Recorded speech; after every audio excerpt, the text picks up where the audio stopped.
Qaytып kelgiçe özümdün zaaram menen жууп жүрүп аяктырдым деп айтчу. Мына киши 9 августта Каракол шаарындагы Жеңиш паркында 1916 жылдагы көтөрүлүш жана өркүн окуяларына арналган эскерүү жүрүшү болду. Жүрүш алкагында 1916 жылдагы трагедияларга байланышкан эс тутум жайларына зыярат кылынды. Иш-чаранын маршруту Чүй-өрөөнөн башталып Ысык көлүнүн күнгөй жана тескей тараптарын камтып, сырт ашууларына чейин уланмакчы. Эскерүү жүрүшү максималдуу түрдө 1916 жылдагы өркүн жолдорун камтыйт. Жүрүштүн негизги максаттары колониализмдин курмандыгы болгон ата-бабаларыбызды эскерүү. 1916 жылдагы өзүбүздүн эгемендүүлүк жок, азаттык жокто, өз жерибизди куулуп, бир кыргын болгонубуз азыркы эгемендүүлүгүбүздү баалап билүүгө чакыруу. Жүрүшкө жарандык активисттер, окумуштуулар, медиа өкүлдөрү, бардык кызыккан тараптарды жана бул окуяларга кайдыгер эмес инсандар эскерүү жүрүшүнө келишти. Алардын бири Каракол шаарынын тургуну Калчаев Жолдошбек өзүнүн чоң атасы Кадырмерген тууралуу эскерип, анын кылган эрдиктерин айтып берди. Bir күндө 280 миңден 647 миңге чейин киши өлгөн деп берип атат. Ошонун ортосун 500 миңди алганда эле 106 жылда жылына минималдуу 10%тен өсүш берген деле. Ошол кырылган элдин саны 5 миллиондон ашмак экен. Бул элдин байлыгы эң биринчи адамда. Биз деле ошо казактар менен элибиздин саны тең чамал болуп калмак экен да. Өкүнгөнүбүз ушу. Дем китепканасына бардык катышуучулар барып, өзүлөрү чыгарган китептерин белекке тапшырышты. Келген коноктор уюштуруучуларга ыраазычылык билдиришип, баталарын беришти.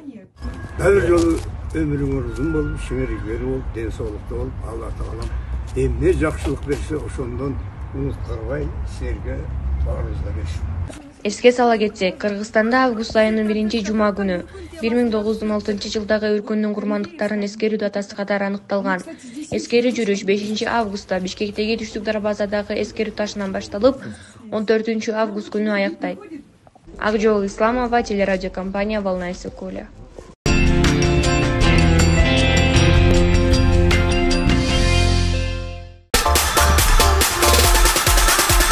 Азыр биз Кутманалиев көчөсүндөгү жөө адамдар басап турчу тротуардын курулуш иши менен таанышып жүрөбүз. Мен ушул тротуар жолунда иштейм.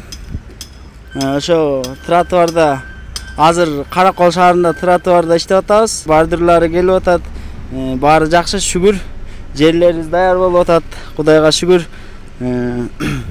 Калганы баары сонун. Бизге жагып атат, зарплатасы өз убагында келет. Айлыгы жакшы.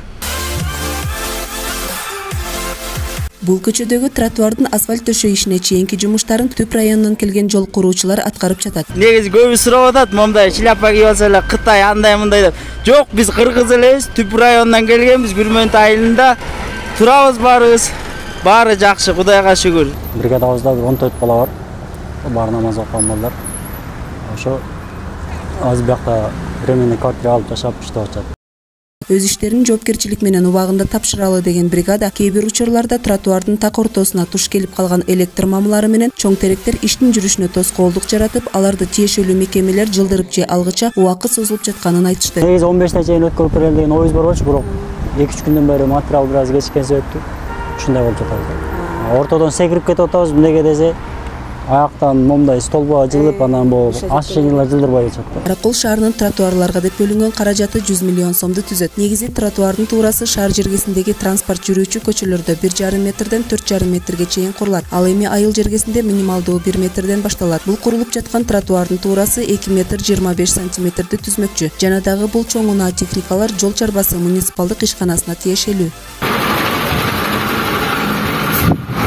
Кудай буйрса, бир 15-20 күнүн ичинде полностью асфальтын басып чыкканга аракет кылып атабыз. Азыр бизде дагы ылдый жагынан 600 метрдей жерибиз калды. Аз калганын басып неме основания бүтсө, асфальтты басып баштайбыз.